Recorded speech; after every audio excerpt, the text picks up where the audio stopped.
Jesse and Bob are two dudes on the job to brighten your day while gabbing away on a pod. Forget your frown, let's see what's going down in Beachtown. Whoa, Nelly, what it is? Tip the wheel, tried the waitress, some weather we're having, house tricks, how's the kids? We got jokers cracking wise, Weisenheimers on the up and up, hooligans on the straight and narrow, dames are flipping their lids, daddy is the bottom of the ninth, the bases are loaded, 2 strikes, 2 outs, it's a scorch out there, and the Brooklyn Dodgers win a series, 23 skidoo, ba-da-ba-ba-dum.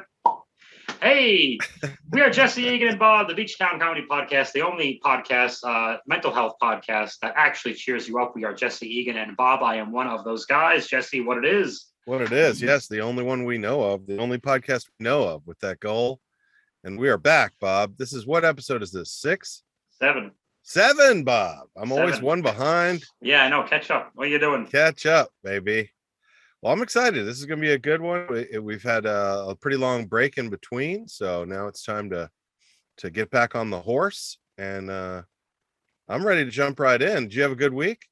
I think I had a very good week. I'll talk about it all when we do our grapes momentarily. Maybe not just quite, not yet, but yeah, I'd say I had a good week. I had goals, and I improved upon my goals, and I implemented strategies. And I killed 2 birds with 1 stone, and there was a think tank, and I was burning the candle at both ends. We were burning the midnight oil. We had to touch base. I touched base. How was your synergy? Was your synergy synergistic?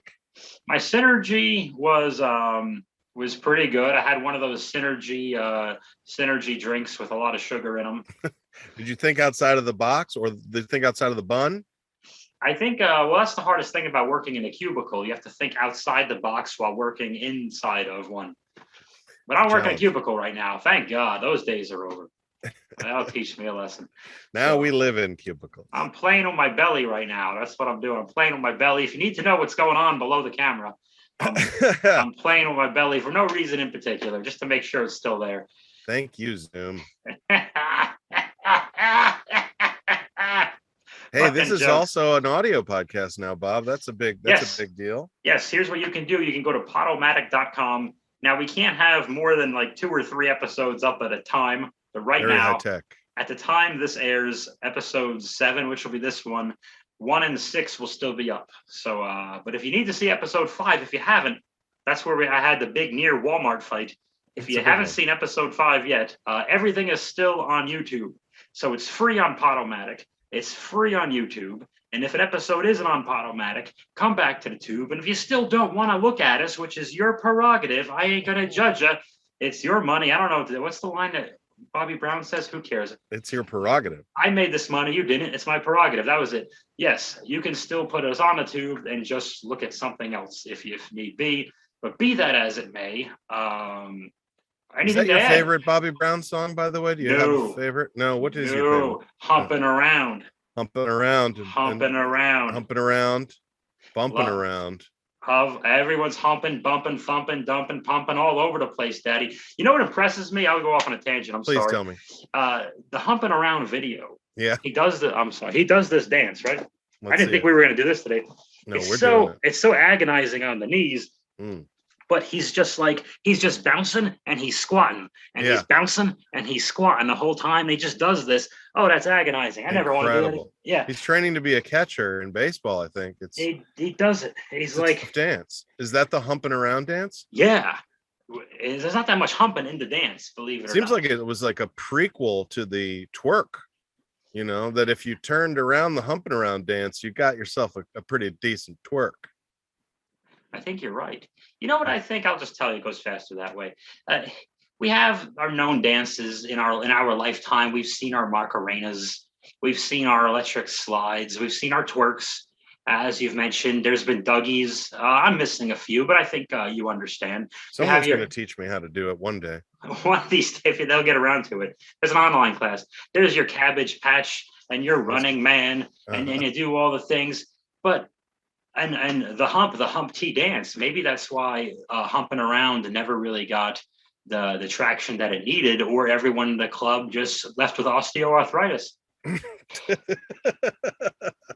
Now they're walking with a hump. And now, more than ever, around. Oh, I've just got to hump this thing everywhere. I shouldn't have done that dance so much in the 90s. Oh, damn you, Bobby. That's the worst thing you've ever done. Oh, no. But I just want to point out that my favorite, I share it with Anna, our favorite Bobby Brown song is On Our Own, which happens to be from the Ghostbusters 2 soundtrack. Yes. And you know who used to quote or basically rip off lyrics from that particular song? The Macho Man Randy Savage. Nice. Yeah. Too hot to handle, too cold to hold. Yeah. Doing a thing, yeah, yes I am. He would steal lyrics a lot of the times. He stole a Bon Jovi one. Good God. Shot in the heart and you're to blame. You give love a bad name, Ric Flair. Yeah, you do. Yeah. They didn't care. They just, look how sweaty I am. They just stole shit. They didn't get. But be that as it may. Do we have anything before grapes? No, I'm ready to jump right in and squash those grapes. Let's juice them. We ain't doctors. We ain't saviors. Now enjoy the fruits of your labor. Oh, yeah. All right. You know what? I think I'll kick it off today. I'll kick off the grapes. The first one is gentle with oneself. Yeah. I know that. Gentle with oneself. This is a bonus G for me. I bought an oscillating fan, which is gentle on me. It makes things a little bit easier. And hey, as the old saying goes, better oscillate than never. That's fantastic. That's remember a good gentle investment. Remember when I was like an actual guy and not like a walking dad joke? No, I don't. Yeah, I don't either. Oh, Jesus. Those are wild times. No, I am very nice to I guess I'm complimenting myself, but that's what a gentle with oneself is, right? That's what we do. I am very nice to service industry people, even on a bad day, and that's when it's most important, I think. I like that one. I like to tip well, or at least adequately. I mean, I don't sit down in restaurants, but I always get everything to go, but I still give them something. I always make sure I hook them up with a little something. Because I'm sure, because I know their jobs suck. I've worked at as a early 20s, late teen. I worked at a Subway restaurant. It's like a chain. Yeah. And I wasn't even a sandwich artist. I wasn't even allowed to make the sandwiches. I was a maintenance artist. I was the janitor at a Subway. You're painting the bathroom? Yes. Barely. I was a maintenance artist. And that's when I was first started training in the Wild Samoan Pro Wrestling Training Center. And my coworkers did not know this until one of those free weekend papers, I think it was called The Weekender, showed up. And it was my face with one of the female managers, her high heel, digging like into my face and me going like this. And that's how they discovered that I was a pro wrestler, that the janitor's giant head was on this giant paper with a high heel in his face. And that was where everything started to get weird. And then they fired me because I was doing laundry while I was working, because there's a laundromat next door. Okay. But I'm very nice to service industry. That's good. You always got to. Too bad you never could do a cross promotion there, like a Subway wrestling, like double the meat, double the wrestling, and triple the laundry. And that wouldn't even be. I wouldn't even be like anywhere near the top one worst Subway spokesman. That's true. Because of the child porn. We don't edit this. So that's a pretty good one for G. That's very gentle. It's better than mine. I came up with this. My basic grapes this week is based on a trip. We did a trip. Anna and I went up north. I picked her up. We drove up north, and my G is that I have good taste in music. I found that, like I have a lot of music on my phone, a lot of Spotify things and choices, and sometimes you when you can't find something, you put it on. I got good playlists. Always got music that people can enjoy. I got a good mix. A lot of people say I like everything. I don't like everything. Some stuff, but I think what I listen to is quality, and maybe everybody feels that way, but I don't listen to a lot of pure garbage. So I can back that up because it was one of our last most frequent road trips. You turned me on to CCR's The Clearance Clearwater's revival version of Heard It Through the Grapevine. It's the greatest. Which was absolutely tremendous, yeah. And they just jam out on that forever. I mean, every version is amazing, obviously, but that one just is a great driving song. So yeah, man, I that's my G. And that couldn't be couldn't be more appropriate right now. The Grapevine, because we're doing our grapes. We're doing our grape. We heard it. Didn't plan it. Not much longer would you be mine.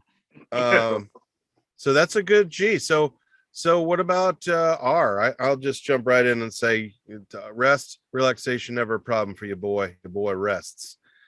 So I sleep in too much. But let's hear yours. You'd be a great lawyer, man. The defense rests. Wake him up. Where the fuck is that guy? He's doing laundry again. He's doing cleaning up the subway, cleaning up the yoga mat bread. My relaxation, I finally nailed it last night. I finally slept from midnight to 8 a.m. I got 8 hours at relatively human hours. That is. And yes, I realize most people, they got to wake up at 7. They got to wake up at 6. You think, hey, whatever. I've been working on this forever. I did a 12 to 8-er. I nailed it. Nice. And again, you have to make appointments for yourself. I got my automobile inspected for a certain car driving company, and I made a commitment that I'm going to be at this place. And when I do that, just as we talked last time, Merrill's podcast and some other things I've been doing lately, which I'll get into a little bit later on in the grapes.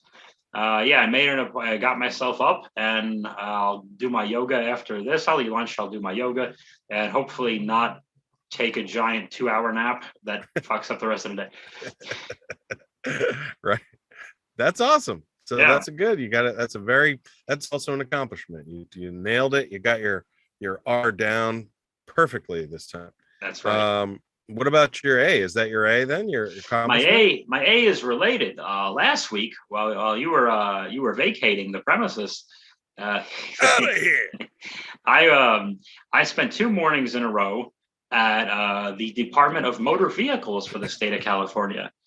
And I got my car registration and my California license and my smog test all passed for my motor vehicle. It's an automotive vehicle. Yes. Congratulations. So thank you. I'm officially a citizen now of California. That's great. I'm a real citizen now. Everything's different. Like I'm going to start. It's weird is that like they hand you your license plates in one envelope, and then in another baggie, there's like a pair of like jeans with sandals and just some fish tacos someone bought off the street. Welcome to California. Welcome to Cal, and a shirt with a bear on it, and then there you go. And then and then they make you pay them 10 cents for the bag. Yeah, that's right. Well, when you move to OB, they just give you a bag of weed and they say, "Welcome." Yes. Yes, and they pee on a bag. They pee on the bag. One of your sell you some incense. Yes, but it was a great big accomplishment to make things official, so it's not hanging over your head. It was one of those things. I was just putting it off because I'm like, oh, what about I got to apply to jobs? I got to get job interviews. This. But then finally, it's hanging over you. It's driving you bananas. Yeah, it cost me a fortune because the state of California cost you a fortune. Well, I fixed my auto insurance too. That was the other thing. I spent like an hour on the phone. That took longer than any DMV stuff was the literal auto insurance. But believe it or not, if anyone here needs to know or cares, your California auto insurance is actually a little cheaper than New Jersey. Nice. Yeah, just so you need to know. Just so everyone in the East Coast is like, oh, those Californians, they don't know what they're doing. Yeah, people from Jersey have to pump their own gas and they're not allowed to make a left turn. So, hey guys, we all got our shit. It's Garden State. Garden State. Well, that's a great accomplishment. Yes. I was on a trip for most of the week.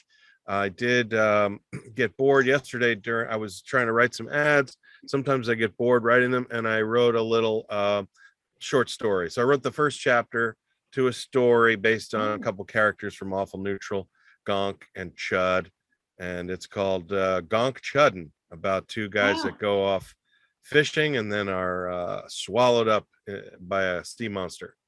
And so I just wrote the beginning of it for fun, but it was one of those things that I really enjoyed writing it.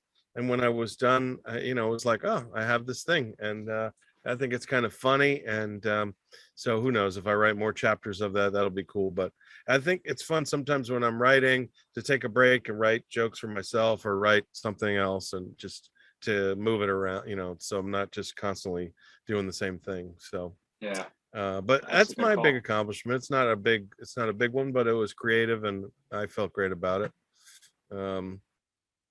That's a great accomplishment. Got a couple good ones here coming up. I took this trip up to Modesto with Anna, and so the thing was that we were bringing a bunch of artwork up to her relatives. Her father's brother, Barry, we were going to visit first and drop off some art to him, and so we went up to visit them, and it's a really long drive up there, but we made it in one day. And one thing I noticed, man, because I get to meet like her whole family. I'm meeting like aunts and uncles, and the next day like more aunts, and then cousins, and then whatever the next, what is the little cousin, the play cousin, the nephew, nieces, and little tiny. They're just, people are breeding out there in these streets, Bob. God damn, they're breeding hard.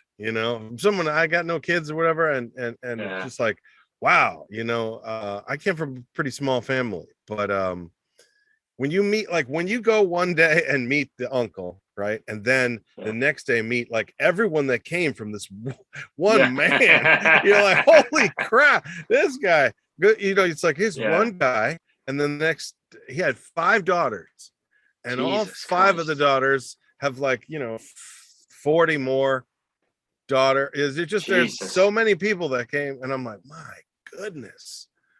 See, I don't think and they all look like Anna's dad, everyone. So oh god, it's like, wow, everybody, it's wild meeting like that whole family, but that's definitely it was awesome. They were all so nice and welcoming, and it's cool to be joining the family, get to meet everybody in the family before we get married and stuff like that, so that I know the people who are at the wedding. Good God. But yeah, I know. I mean, I would never. Be my S for sure in social is like meeting 90 a small army members. Yes, you met a small private army. Like I don't even think families should be allowed to become that big. It's like they got a monopoly on wherever they live. Like it's like, you know what I mean? Like people like, oh, Google shouldn't be that big. Time Warner or Spectrum, whatever, shouldn't be that big. I think families are the same way. It's like you can't be branching out. You can't have everyone be related to each other. Life is not Star Wars. You can't just all be related for whatever reason. That's the second episode in a row I've done that, by the way. But whatever. Well, they got a lot of support for each other. It's definitely nice for them. We had a great time in Modesto, and then after we dropped off the art and everything, we went to San Luis Obispo. Yeah, now this is Northern California, for our listeners, and for me who doesn't know where anything is.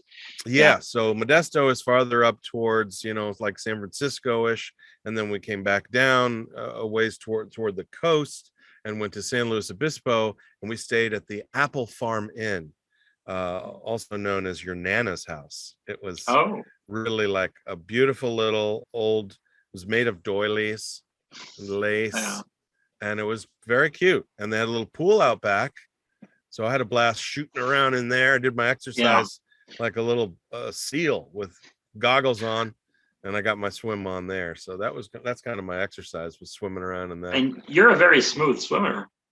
That's what I've been told by the seniors at the YMCA, or one woman in particular. Okay. A non-swimmer who appreciates my smoothness. She would have loved to see me darting underneath the tiny, hot tub sized pool at the Apple Farm Inn, just back and forth.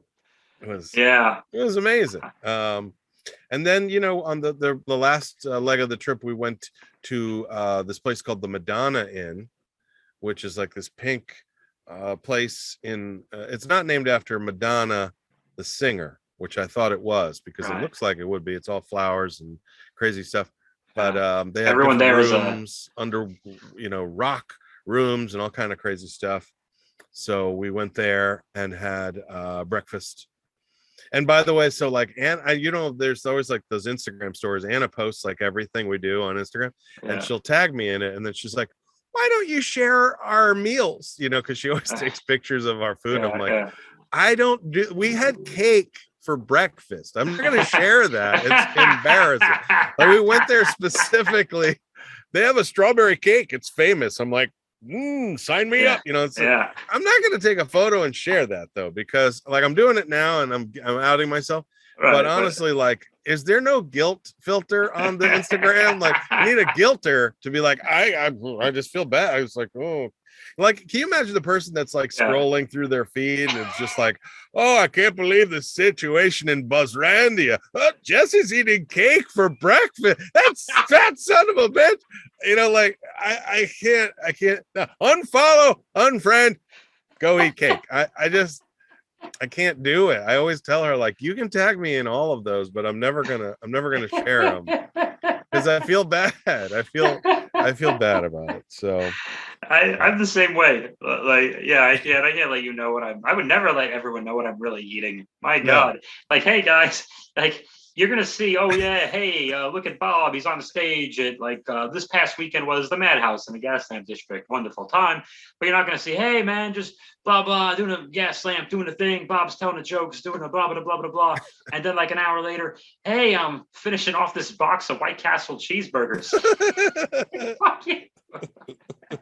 Like, I'm gonna end the night on that. Like, no, I'm closing strong, god damn it. Comedians should be sponsored by 7-Eleven and that alone, you know, that should be there, just there.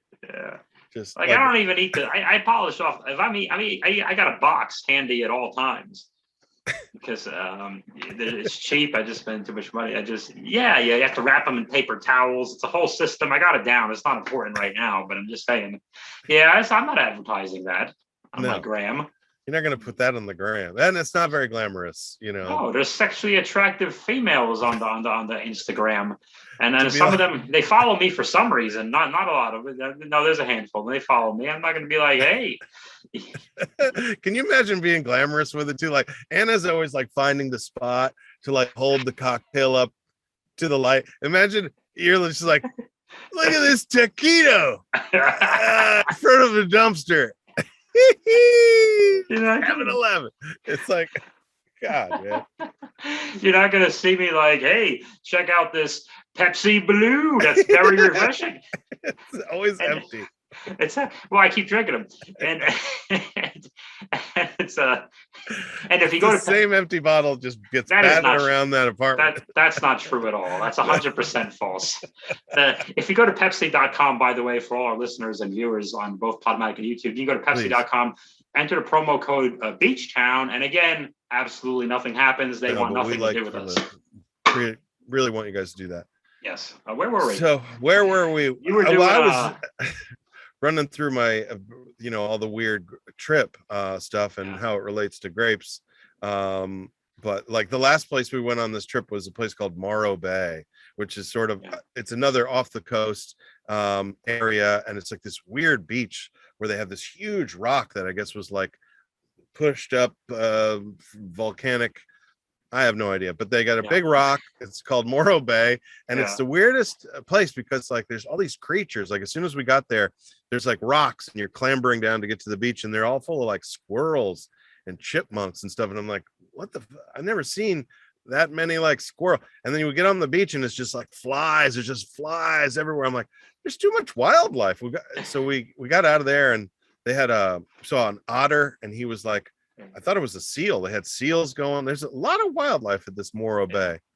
But the thing that I noticed the most about the area was like, it's all tourists. It was like half the people there were tourists. You could tell right away because they stood out like we did as tourists. They were just looking around like, oh, saltwater taffy. And then the other half of the people all looked like Quint from Jaws, who were just like, you're staring at you like a salty sea dog leaning against a wall, just staring at you like, I can catch that fish. It'll cost you 10 grand in your life, but I can catch you that fish. Like they really, they got that look of true hate and but love for the craft. So that was a fun place too, man. And lastly, we went to Solvang, where everything's Danish because we had to buy Danishes. Yeah, yes, of course. I was going to say cookies, and jam, and sandwiches, and more things that I didn't share on Instagram. Share. No one needs to know this information. Yeah, and then we drove back. We went to Santa Barbara, got a haircut. We walked around on the beach, and then we drove home. It was a lot of driving. You went there just for the haircut. Pretty much, yeah. And just and good haircuts there. Ton of drive. But Anna had to do most of the driving because my stomach was writhing from all the breakfast cakes and other carbs. So my stomach is very sensitive, and we've been eating like hogs at a trough. Jesus. So I should Instagram that. I would have liked to have seen the otters. The otters were amazing. And the otter was like doing backflips in the water with another baby otter. Yeah. And it was so big that I thought it was a seal. I'd never actually seen an otter, and it was in the bay. I thought otters would be in like fresh water, but this was like connected to the ocean, so it's all salt water. But yeah, it was this huge otter. He's doing flips, and it was really cool. I would love to see a meme with Alanis Morissette and a couple of otters, and it says you otter no. You gotta create that. I guess I have to make that now. Yes. She'll love that. She'll love that.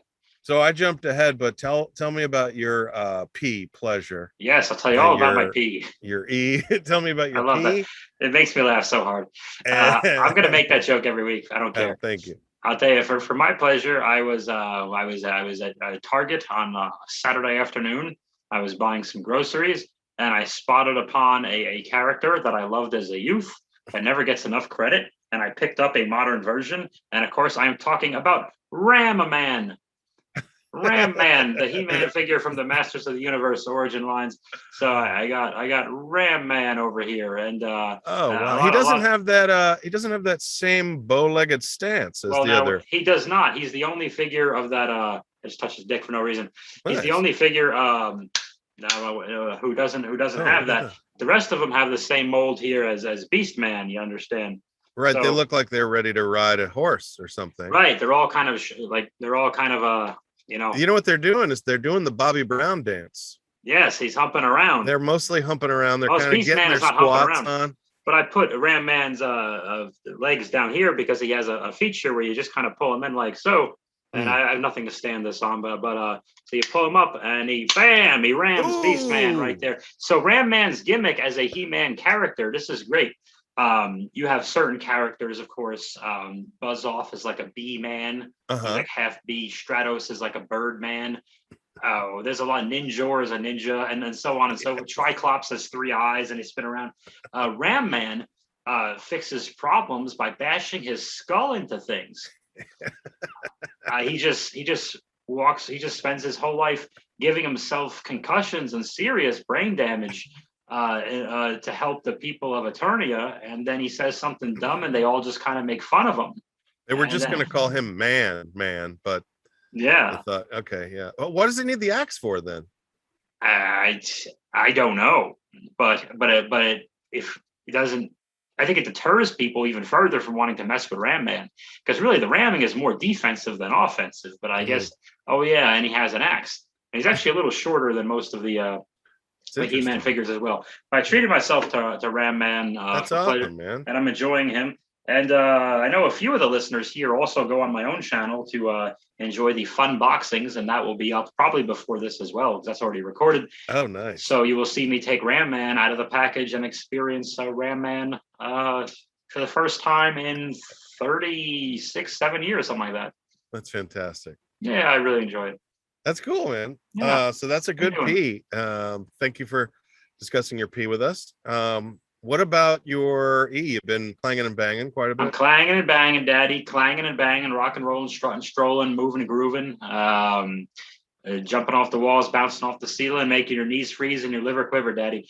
But I've been focused on a diet as well. And tonight and also last Thursday, and you know what I started doing? I'll just tell you. It goes fast. Thank you. Yeah, I don't want to waste people's time. I've been cooking meals.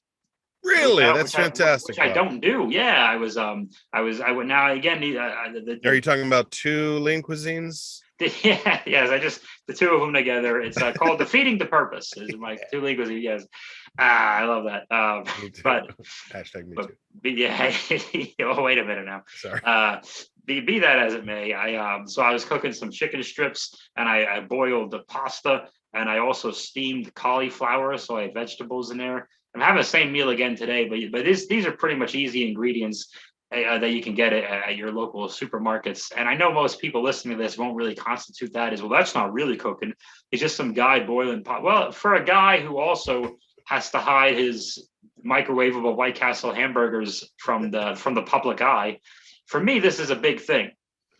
It's a big thing, and it is a bigger accomplishment to do. And I'm trying to get the belly down. I posted a little thirst trap of me flexing on Instagram. Did you see that? Did you see that? Yeah. Sucking that belly. Calls it a thirst trap. Fuck yeah. That's what's great. Up. And really, when I put it on Facebook, honestly, if anyone really wants to complain, it's a thirst trap. If you look at my likes, it's all like some normal likes, and all the heart likes are from dudes. Yeah. So dudes can be thirsty, which is fine. Dudes' thirstiness. You know what else dudes are thirsty for? Diet Dr. Pepper, which tastes just like regular Dr. Pepper. I thought it's going to be an empty Pepsi Blue again. No, that's over. I threw it away. But by the way, just a quick reminder, since you got me going, you go to coca-cola.com/Dr. Pepper, enter the promo code Beachtown, and again, nothing. It's a complete waste of time, right? So back at me. So did you, by the way, I didn't do any shows this whole time I've been gone, but did you have any good shows?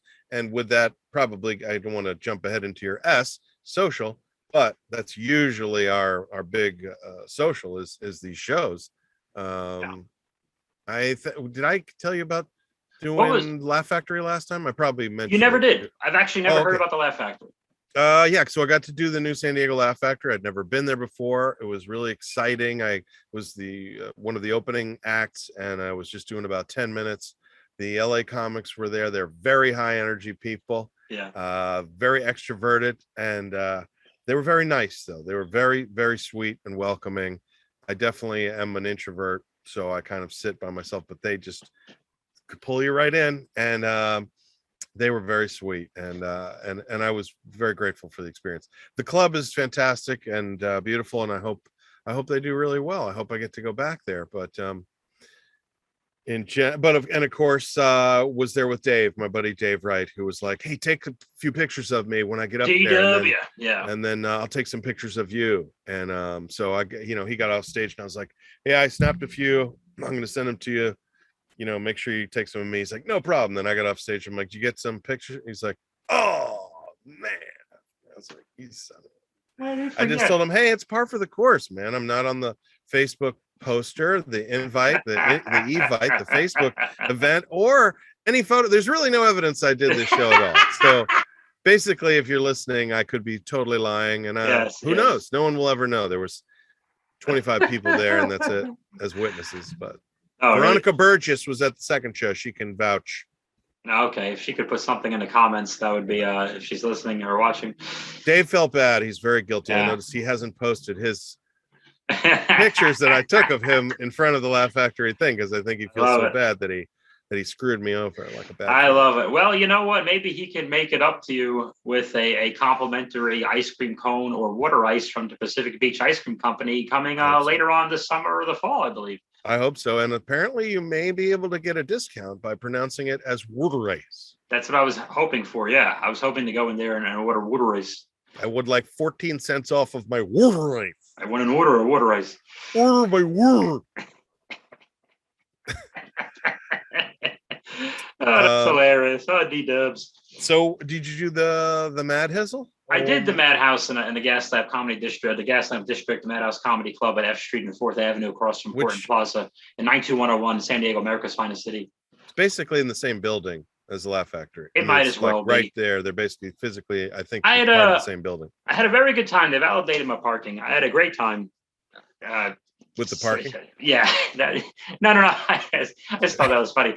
Again, it's like it was fun, but it was definitely it's a little easy to get like kind of stuck, and because again you have all these LA comedians, they're driving down the same way what you were at the Laugh Factory, and I know a few more people there because obviously I know Dave Cowens, Dylan Boys Voer. I've been fucking up his name for 12 years. I'm sorry, Dylan, but he was cool. Voer, my bad. boys vert. I'm an idiot, but he came over to say hi, which was awesome. I met some of these the new folks working there, which was good. But again, I really didn't know anybody on the lineup that well. So, but by Saturday, you know, you go through a little bonding thing from first Friday through the first show Friday through the second show Saturday. There's almost this little journey. It's like we're all the kids in Stand By Me, like hunting to find a dead body on this insanely long journey that's way too long. We have too much time to kill. And that's how I felt with us. I don't know which one I was, but I think I was the kid who maybe thought he was an army man or a G.I. Joe. I was Corey Feldman in Stand By Me along with these guys, but we socialized and we were rubbing elbows. Yeah, you always Chunk. Then people make you do. Wait a minute, Chunk is not in Stand By Me and the Goonies are the same movie, by the way. It's the same movie. It's Shuffle. One of the kids is the same kid. Same sweaty brother. Same sweaty brother. Is that Corey Haim is just sweaty, and the kid had a leech on his balls. Oh god, remember that part? Kinda. Yeah. Well, they should have just put that on the cover, I guess. Then I wouldn't have forgotten. Instead of the kids on the, I don't know what's on the cover of Stand By Me, the movie poster. Probably kids walking on a train track or some bullshit. Checking their balls for leeches. Shaking their balls for leeches. They got the most climatic part of the whole movie is like 20 minutes in, and then we go, we're just kids walking around bloody balls. Oh god. It should have just been called Bloody Balls. That would have been a bigger hit for sure. I arguably the greatest film ever made if they went that way with it. But yeah, I never even said that about a movie before. So we're talking social. Yeah, we're done with your social. What happened? My social's long gone for forever. This is a mental health podcast, everybody. It was. I did socialize and meet the comedians, and I did. You know what I did? I'll tell you again. Wait time. Because you mentioned this when we last did stand up together at the store, a couple on Thursday the 15th, I believe it was. No, the 8th, Thursday the 8th. We were last at the Comedy Store in La Jolla, same 92037. You mentioned that like when I go up, like I'm doing stuff as I'm walking to the stage. Like I do that a lot. I'm making some kind of commotion. It's only 2 seconds, but it's a valuable 2 seconds. I'm trying to get people like, look over here. A thing is happening. I'm not going to get up there and wait for me to make you wait for me to take the mic. Blah, blah, blah, blah, blah. And I worked on doing a bit of that after as well. Like as the host comes up, you know, like I'm done. Blah blah blah. Thanks. I'm still doing the whole thing. I'm still animated, like making. Nice. I worked on a lot of that because Jake the Snake Roberts always said, "Yeah, the match ain't." Yes. Yeah, he did not say that. Oh. The King Hiss did in Masters of the Universe before Ram Man kicked his ass. Right, Rammy? Okay. He-Man callback. Yeah, look at that. But yeah, the match ain't bell to bell. The match is curtain to curtain. Meaning the second they see you, they're making judgments. As long as you're in their visual, they're making judgments. So many people get up and they just wait and go, oh, I'll just blah blah blah, just walk up and I'll take my fucking time and I'll look at the microphone and I'll play with the microphone and the mic stand and look at my notes and then I'll talking and that's when they'll be listening. No, they've given up. They're still sitting there, you fucking idiots. What are you doing? Yeah, and I think at the very least you have to make eye contact with the audience, like something like to let them know like you give a crap. But I have seen comics do the other thing where they just kind of look down and look at their notes and set their thing up and then take it and I think it could work for you if that's the way you do it. But I'm with you. I kind of like to try to make the connection immediately and also to see who's in the crowd a little bit before I get going. It helped because more social took place later, especially after the first Friday, where I was the guy that, people are like, oh, go talk to this guy. Because it's weird for me to be the approachable one of any group. But, and later on when some weirdos, like the Saturday, some weirdo was walking into the green room who shouldn't have been in there. And I was not as approachable. That's when the dad look comes out, even though I have no kids. And it's kind of like, oh yeah, it's a little bit of that's the wrath of Bob right there. It's the fear of Bob, and I'm gonna get him out of there. So there's a little bit of that. But good meeting new people is always good. Yeah, absolutely, man. It's good exercise, even if you don't want to. I never want to, but it's a good exercise. Yeah, and socializing with the audience a little bit, I guess is yes, exactly counts. But no, I think it did even more so than the comedians for me, because the comedians, we tend to have a lot of the same conversations, whereas the people in Gaslamp District are they're going to ask you any wacky thing, and they all look for, a lot of people look for my Instagram, so I got 3 or 4 new followers there. Oh, so of course, nice. the next day I'm like, thirst trap. Fuck yeah. Oh, Bob. Well, that's a pretty good grapes today. I think we covered a lot and went through all of our week, and I think we got some goals as usual to work on more for next time. But I think we should take a quick break to pay some bills. What do you say, Bob? It's a good idea. Okay. It's time for a word from a sponsor. Are you a goose? Are you a swan, sir? Now here's a word from a sponsor. Bob? Yeah. I'm here. It's me, Bob. You slept on the rest. Now sleep like it's death on the MegaBed. MegaBed is forged from black metal and powder coated by the pitiful cries of the damned deep within the pits of a bottomless abyss in Sacramento. The MegaBed has it all: memory foam, memory gel, purple stuff, adjustable posture technology, Tijuana vibrating bed technology, pillows. It's got pillows. You can, Bob, you can put a glass of wine on one side and drop a bowling ball on the other side and create a huge fucking mess. This bed is amazing. You can sleep on it, nap on it, rest on it, do some humping, right? Humping around.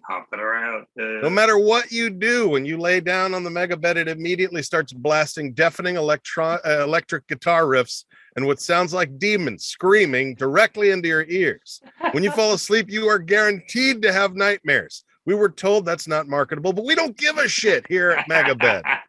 MegaBed comes in all sizes: twin, identical twin, conjoined twin, the movie Twins. When you lay down, the mattress goes, "My name is Julius and I'm your twin brother."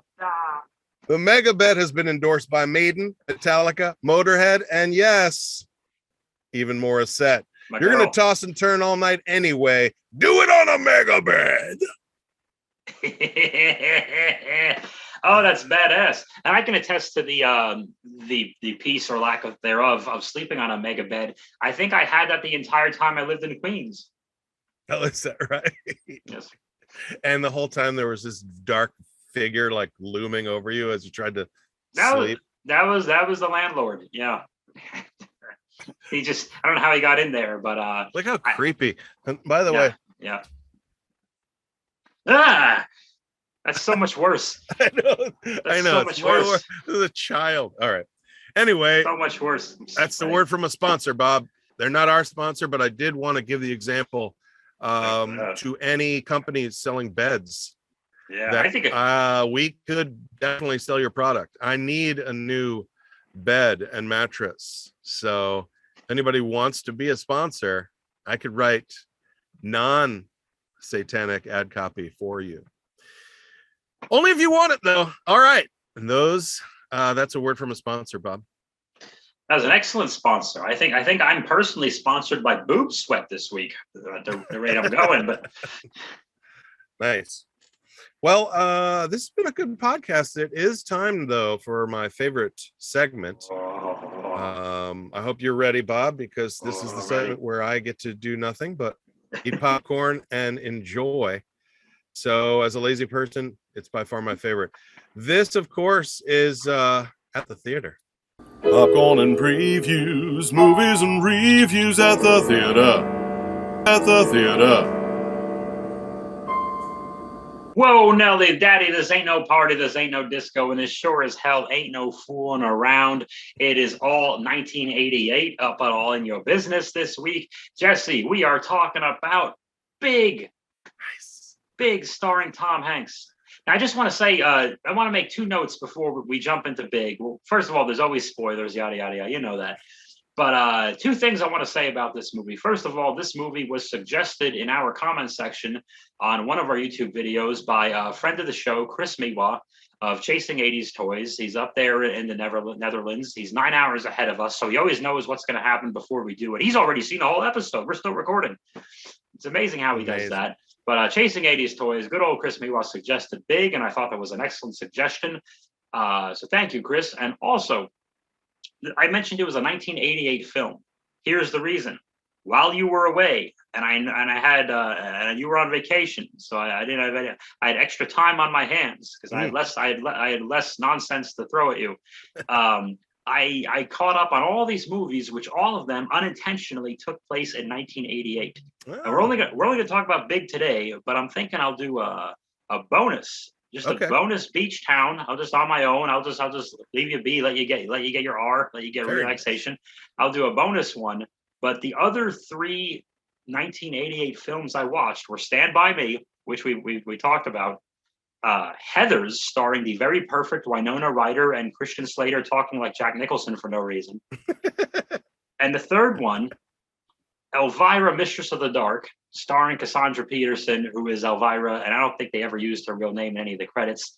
She is one of those glorious 80s characters that just is a character, and they're in different forms of media instead of an actor. I remember her, but I didn't remember like she had a movie. She had a movie, and that's always when everything jumps the shark. Oh, no. Is when what was she in before the movie? Was she a pro wrestling figure? Or? No, she was just like basically a modern day like hot Svengoolie, like introduce horror movies on whatever channels they were showing horror movies on, and it was kind of a spoof of that anyway. And I really shouldn't get too deep into it, but her bosoms are ample. Okay, her bosoms are ample, and that is what they hang the movie on. The movie rotates around that. Yes, and sometimes they rotate around the movie.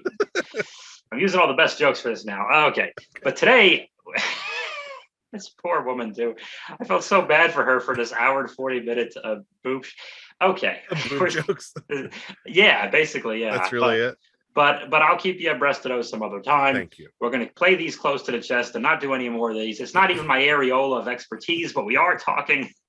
3, that's not bad. That's not bad. But anyway, she has our support. We are talking about Big, starring Tom Hanks and some other fucking people. I don't know. Are you ready? Yeah. Let me just use my towel here to wipe down. I'm all. It's so hot in here. Summer filming is brutal in some parts for some folks. We are talking about Big, starring Tom Hanks. Now, you ready to go? I'm ready. Well, I'm ready to jump on that keyboard, baby. Well, I'm not ready, but we're gonna do it anyway because this is what happens in Big. Okay, we start off with a kid. He's 12 or 13. Let's say he's 12, and she's short.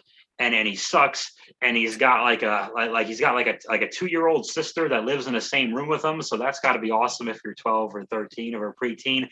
And he's got one of those 80s moms. Remember those 80s moms? Like they had them like about 30-something years ago, where they would just yell no matter what. And his name is Josh. Josh, come down for breakfast. Josh, you're gonna be late. They just yell and Josh. She's just yelling and yelling, and I hated her already. She just can't stop yelling. Stop with the yelling. It was just so loud. But anyway, he goes down and he sees his friend Billy, and they try to play some sports, but they suck at it. And they have this little song that they sing that doesn't make any sense about biscuits or something. And then they go to like a carnival. And there was just a hurricane for some reason. Also, there was a hurricane in wherever the hell suburban place they live, but no one seemed to care. There's trees on a sidewalk. The state fair, the carnival, is not canceled.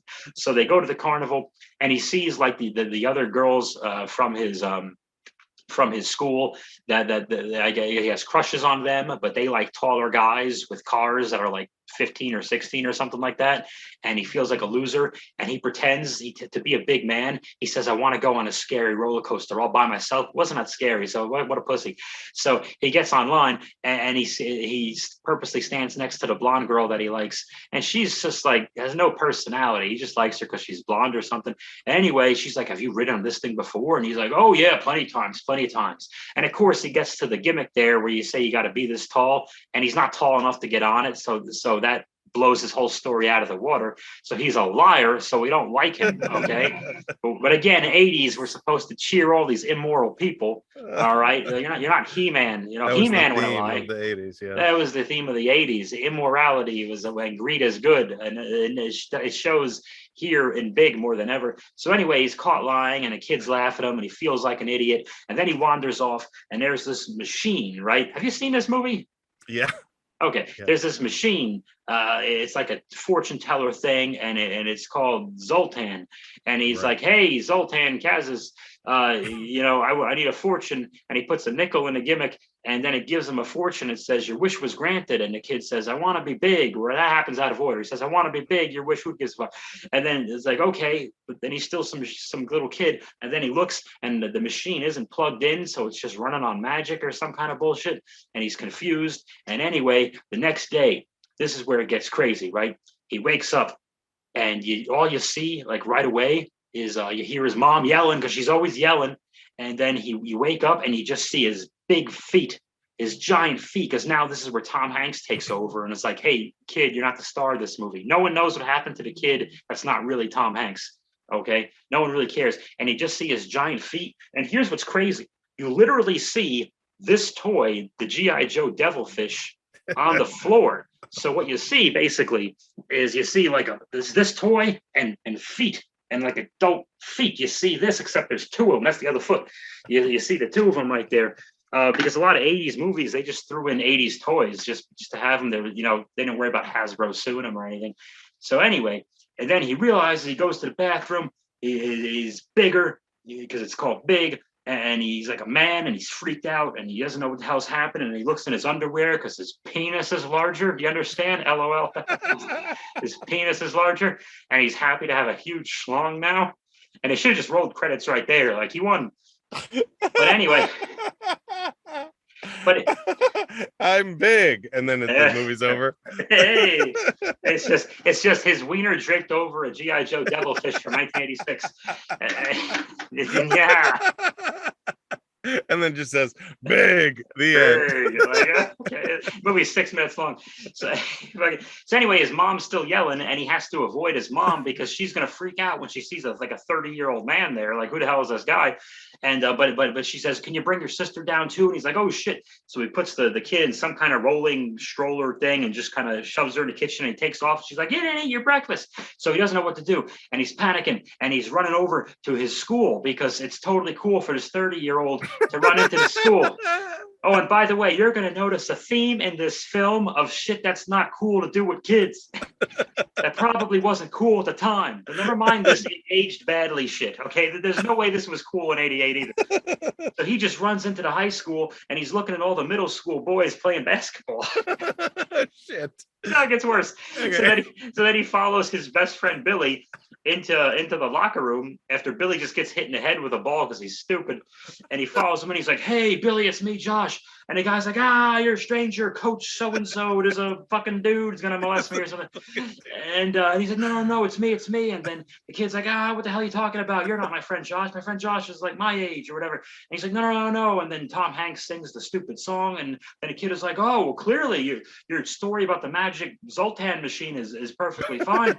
And then he believes him. So then what do? Because they don't know how to get him back to normal. They go to the most disgusting, evil, dark, gruesome place on earth. No, not Snake Mountain where Skeletor lives. They go to New York City. And it's not clear as to if the kids lived in Long Island or Staten Island or Jersey. I don't know which burbs these kids live in. It wasn't Staten Island because you don't see them taking a ferry. We have no idea how these two young kids with no money got into fucking New York City. But anyway, they get in there and you see Times Square, but that's before there were M&M stores and there were prostitutes and stuff. And they go and they get a cheap hotel and they go to some place looking for the Zoltan machine and they don't find it. So some Bureau of Business something gives them some bullshit. "Hey, you got to wait 6 weeks. You'll get an envelope in the mail. I'll tell you where it is." It's like 6 weeks. Oh, and then this is hilarious. The parents, of course, they think their son has been like kidnapped by a child molester, and they play it for laughs, kind of.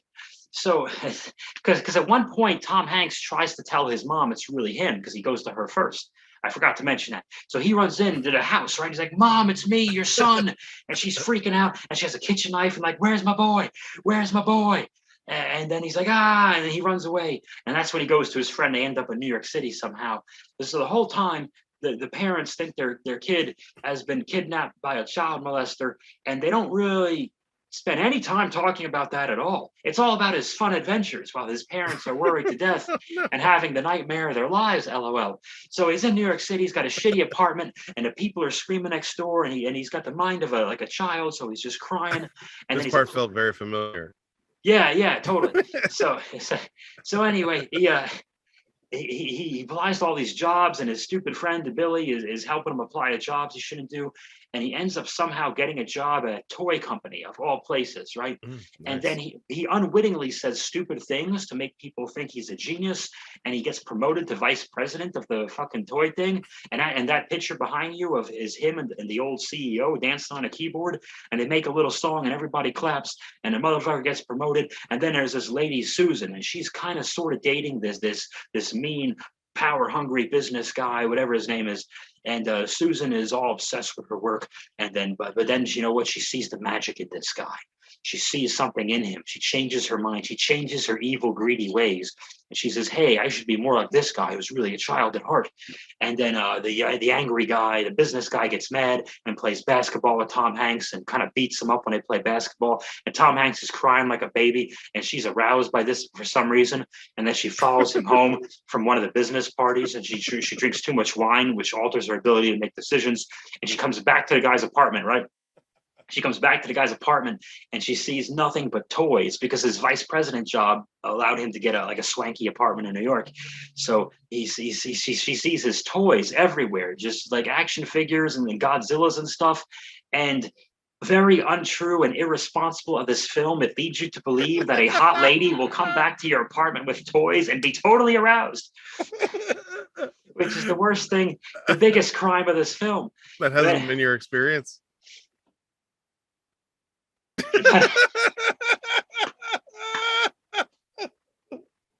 Oh my god. So he doesn't understand she wants to have sexual relations with him, right? So he sleeps on the top bunk because of course they bought bunk beds, and she sleeps on the bottom one, like all confused, and like she doesn't understand. But as time goes on, they talk more, and then they go to a carnival of all things together. And they have a lot of fun, but he's like going to the carnival to go to the carnival and not like on a date with her. But eventually, a lot of carnivals in this movie. I don't know where the hell the carnival was in there's no carnivals in New York City. But anyway, they go to that. Maybe they went to Coney Island or something, but I don't really fucking know. But anyway, they do that, and then they start kissing a little bit. And then she takes off her jacket when they get back to her place. I think it's her place, yeah. And her place is like an adult's place because she's an adult. And he touches a boob. He touches a boob for the first time, and he just kind of touches it, and he like pats it like he's giving like a mammogram.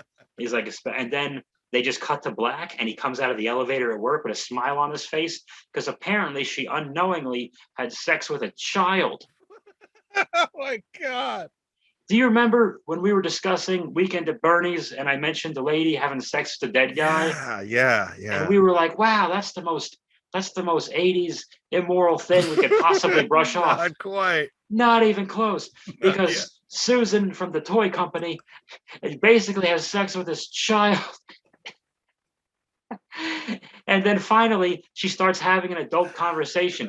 And by the way, the parents still think their kid is kidnapped by a pedophile. When in a weird way, he actually sort of was. Which is just hitting me now. And I just blew my own mind as far as big. That's even bigger than the devilfish. But anyway, so she has one of those adult arguments. She's like, where are we? Who are we? Where are we headed? Blah, blah, blah, blah, blah. And he's like, I don't know. We're hanging out, playing with toys or whatever the fuck. And they have like a big fight. And she's like, you're so immature. And he's like, you don't understand. I'm a child. She's like, I know you're a child. He's like, no, really. And then he runs out of a business meeting and he finds the Zoltan machine at another like abandoned carnival for some reason. And he takes the thing out. He unplugs it first and he takes out the thing and he makes his wish. And she finds him and she sees the Zoltan machine. So she finally believes him now about the whole magic wizard story, which they never address or tell you what this wizard comes from or what it's supposed to actually fucking do. And then she gets upset and then she slowly, I think, realizes she had sex with a child and just kind of sweeps that guy under the carpet. She's like, "Well, you ain't talking about that shit." She's like, she's like, you'll never think about me ever again, which I think was her wishful thinking. And he's like, no, I remember this forever. And she's probably like, oh, Jesus Christ Almighty, I gotta change my. I'll remember your face for the police. I gotta change my fucking name now. But anyway, she drives him back to Staten Island or not Staten Island because she'd be driving through the water. She drives him back to Long Island or Jersey, Upper Westchester, wherever the fuck he's actually from. They never tell you. And then she goes to his house, and then he says goodbye, and he goes to kiss her, but she just kisses him on the head because she doesn't want to be a pedophile anymore. And then as he's walking down the street, she sees, and it's the kid again. No more Tom Hanks, and the suit's too big because he was in a suit, and he walks into his house, and you just hear his mom go, "Oh my God, you're back!" Blah blah blah blah. End credits, and no one was kidnapped or molested, except they kind of like not kidnapped, but sort of were still like fornicated with by an adult or something, and everyone was cool with it, and that is big. That is big. All right, that's huge. That was a big synopsis. Thank you for that, Bob. I really appreciate it. Now, if you could sum all that up and give us your overall review of the film Big. Oh shit, I didn't think you were going to ask that. Hang on, so let me think. I know. I should have prepared you for that question. Okay. I appreciate the synopsis, but I kind of need to give me an overall. Yeah, you need a soundbite. Yeah. I do. I need a soundbite. I need something that's okay. marketable. How about, okay, all things considered, mm-hmm. with flaws, yeah, arguably the greatest film ever made. Wow. Now that's a soundbite, Bob. That's a big soundbite. Thank you for that incredible review and synopsis of the film Big. And I think that takes us to the end of the podcast, Bob. This has been so much fun. Episode 7, correct? That is incredible. Correct. And we did it, man. And we hope it helps some people. We hope it cheers some people up. We hope you guys will do your grapes. Do your grapes. Try to do those and try to live every life every day, whatever. You know what it is. Go see a real therapist. We didn't do a disclaimer at the beginning of this thing, but we should say we are not real therapists. We put our disclaimers at the very end and say, if you need real help, go seek professional help. But until then, everybody have a great day. I've been Jesse Egan. You can find me at Jesse Egan Comedy on all social media. Thank you guys so much. Bob, where can they find you? They can find me at Bob Hanson Jokes on the Twitter and the Instagram. The Instagram right now, I'm flexing, getting there super jacked. Thirst trapping. A little bit there, yeah. Doing a thing. Too hot to handle and too cold to hold. But most importantly, instead of just Bob Hanson Jokes, so you can follow all my nonsense, my fun boxing of the Ram Man you just saw and all the good stuff, the hardest part of the ring, the intentionally worst wrestling podcast in the history of the world. And also, most importantly, to get all the updates on all of our audio ongoings and Podomatic and whatnot, go to Beachtown. At Beachtown Comedy is the Twitter. You want to find that. We should probably have an Instagram and a Patreon coming soon. That'll probably happen before we get more episodes uploaded at Beachtown Comedy. And we want to know what love is, and we want you to show us. Please. Thank you, guys.